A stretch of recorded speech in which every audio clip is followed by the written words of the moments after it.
Fala pessoal, aqui é o professor Josimar Santos e vamos para a nossa terceira aula sobre trigonometria no triângulo retângulo. Na aula 2, né, para quem assistiu, mas lembrar que nós falamos sobre o teorema de Pitágoras. Então, nesta aula, vamos fazer alguns pequenos exemplos como forma, né, de aplicação do teorema de Pitágoras. Como é que a gente vai utilizar esse teorema no decorrer, né, do conteúdo. Então, vamos lá. Aqui nós temos um exemplo, né, cujo enunciado é o seguinte: use o teorema de Pitágoras para encontrar o valor de x. Então, observe que a gente quer obter aí o valor de x em cada uma dessas situações, tá? Então, primeira pergunta que eu devo me fazer a mim mesmo é a seguinte: eu posso usar o teorema de Pitágoras nesse triângulo? Apesar que o enunciado diz, use o teorema de Pitágoras. Será que eu posso usar o teorema? Então, observe que você que tem que decidir se pode, se deve ou não usar o teorema de Pitágoras. Porque suponha que fosse uma questão de verdadeiro ou falso, né? E aí, se você não souber decidir, tomar a decisão correta, se usa ou se não usa, você pode errar a questão, tá certo? Então, de antemão, né, fazendo uma breve análise, eu vou começar por esse exemplo aqui. Observe ó, que esse triângulo aqui ó, é um triângulo retângulo, tá? Por conta desse símbolozinho aqui que nós explicamos lá na primeira aula. Isso aqui indica que esse triângulo é retângulo.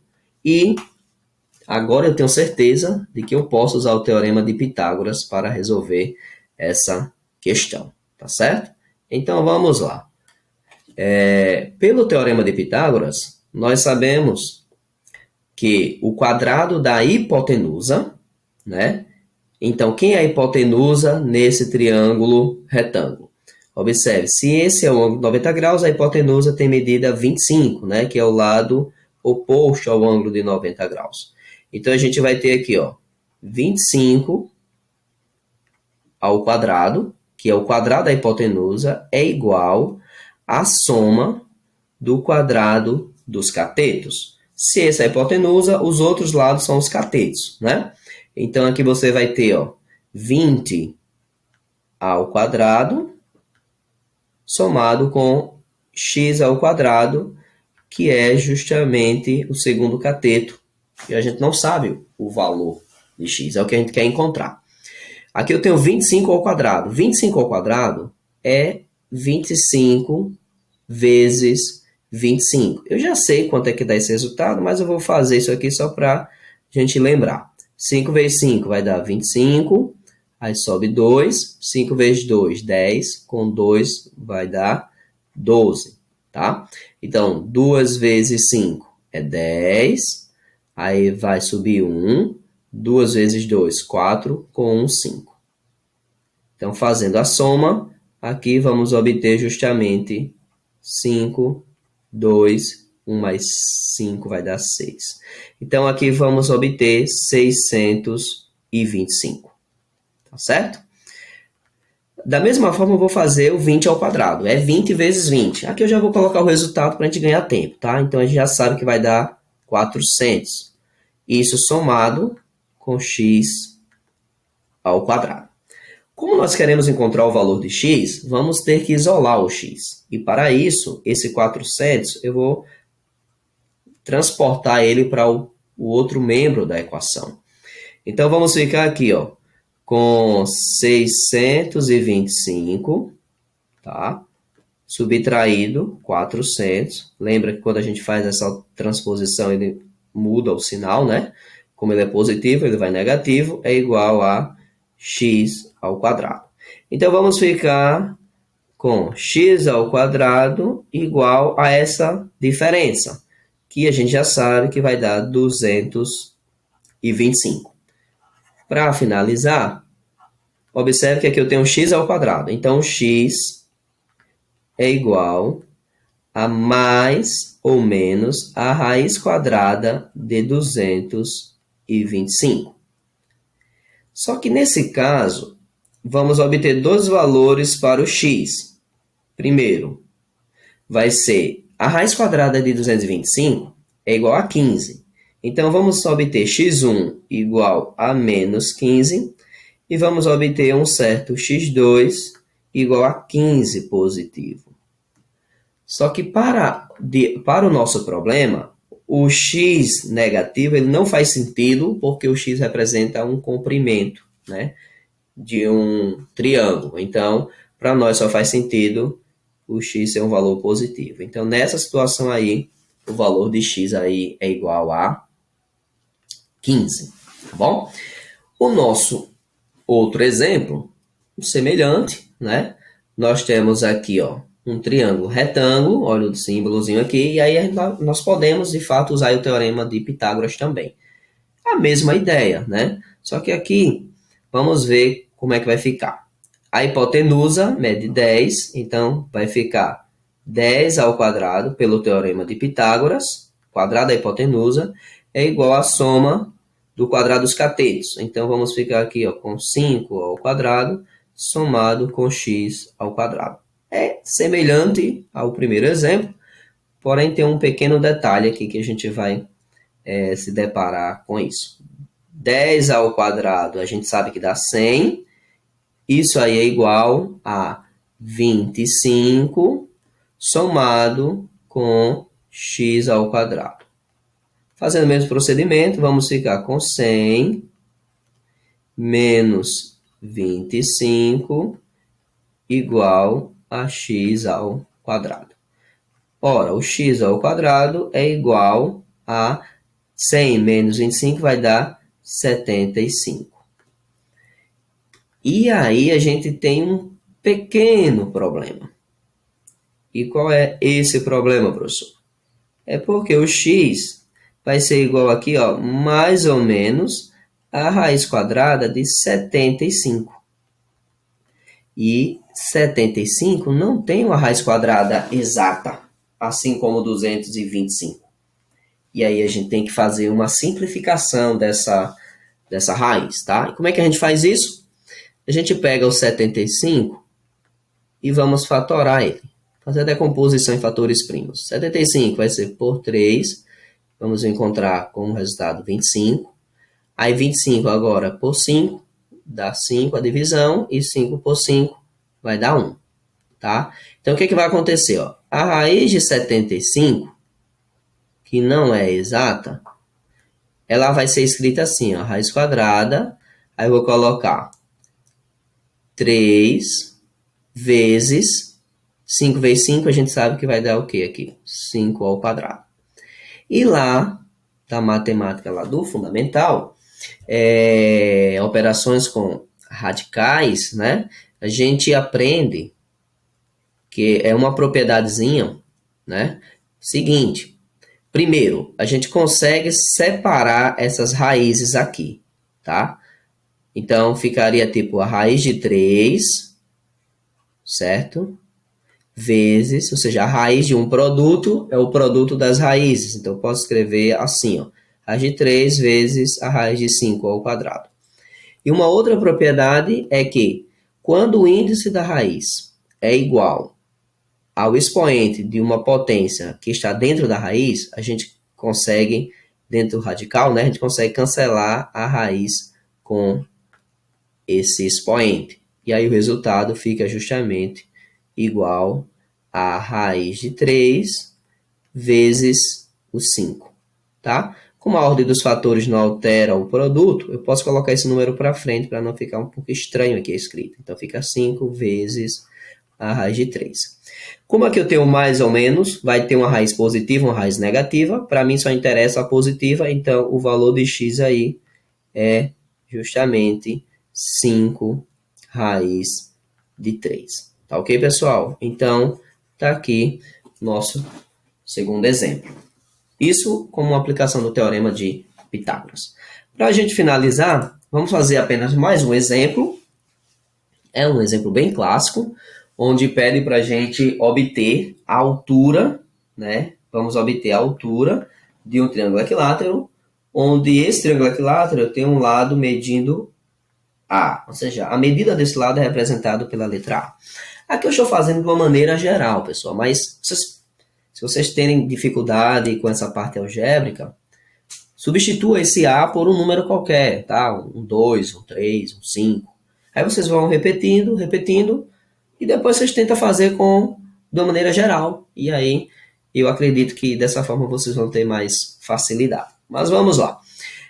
Então eu quero obter a altura desse triângulo. E ele é um triângulo equilátero.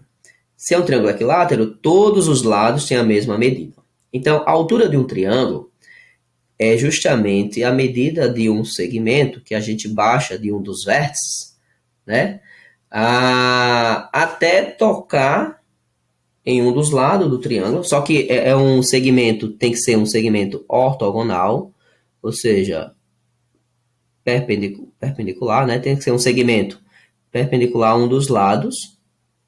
Quando é possível tocar, observe aqui, ó, formando um ângulo de 90 graus, ou quando esse segmento ele é perpendicular a um prolongamento de um dos lados. Isso vai ocorrer em outras configurações de triângulo, tá?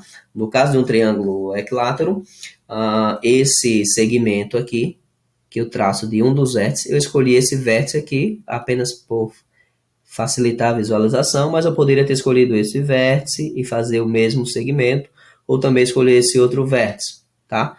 Eu acredito que vocês devem lembrar que em um triângulo, né, é possível traçar 3 alturas, tá bom? Já que ele tem 3 vértices. Então, esse segmento aqui a gente traça de um dos vértices que eu escolhi, de modo que ele seja perpendicular ao terceiro lado.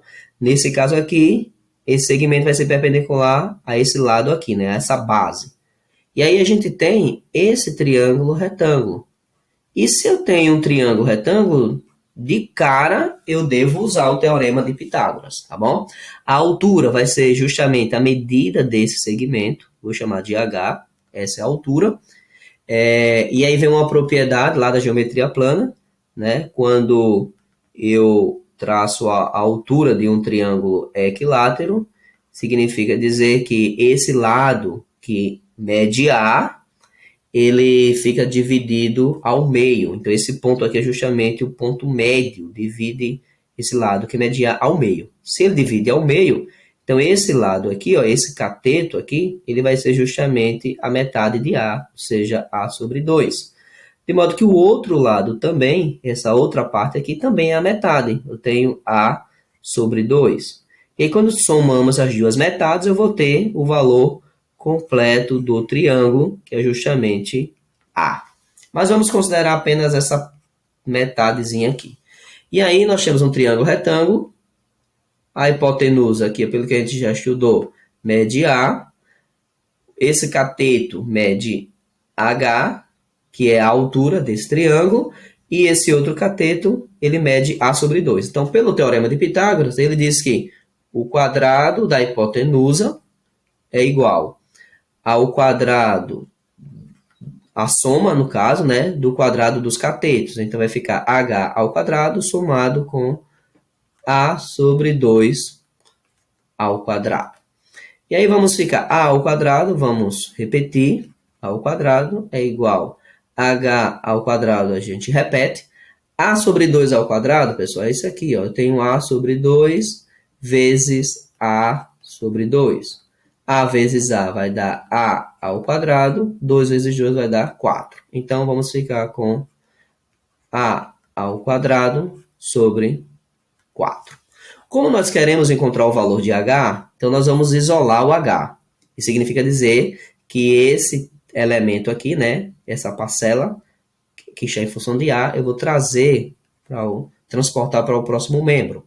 Então, aqui vai ficar A ao quadrado. Como é positivo, ele vem negativo. Então, vai ficar A ao quadrado dividido por 4 igual a H ao quadrado. Aqui eu tenho uma subtração de fração. Observe que aqui o denominador não aparece, então ele é 1. Tá? Então, vamos fazer aquela operaçãozinha com fração. O MMC de 1 e 4 é o próprio 4. Tá? Aí vamos fazer 4 dividido para 1 dá 4 vezes A ao quadrado. Então, aqui vamos ter 4a ao quadrado menos 4 dividido para 4 dá 1, vezes a ao quadrado vai dar o próprio a ao quadrado, isso igual a h ao quadrado. Continuando aqui, vamos ficar com h ao quadrado é igual, né? 4a ao quadrado menos a ao quadrado vai dar justamente 3a ao quadrado dividido por 4. Como eu quero o valor da altura, então eu vou extrair a raiz quadrada. Então vai ficar a raiz quadrada. Lembra que aqui tem mais ou menos, mas eu não vou colocar, tendo em vista que para mim só interessa o valor positivo, já que a altura é a medida de um segmento. Então aqui vamos ter 3a ao quadrado sobre 4. Tá bom? E, pessoal, só uma observaçãozinha. O fato de eu querer colocar aqui o mais ou menos é porque quando eu tenho uma situação dessa aqui, ó, algo envolvendo uma equação de segundo grau, ao extrair a raiz quadrada, eu tenho que lembrar que tem um valor positivo e um valor negativo, tá? Eu estou desconsiderando o positivo por causa eu estou desconsiderando o negativo por causa da situação do problema, que a resposta que me interessa é apenas o positivo.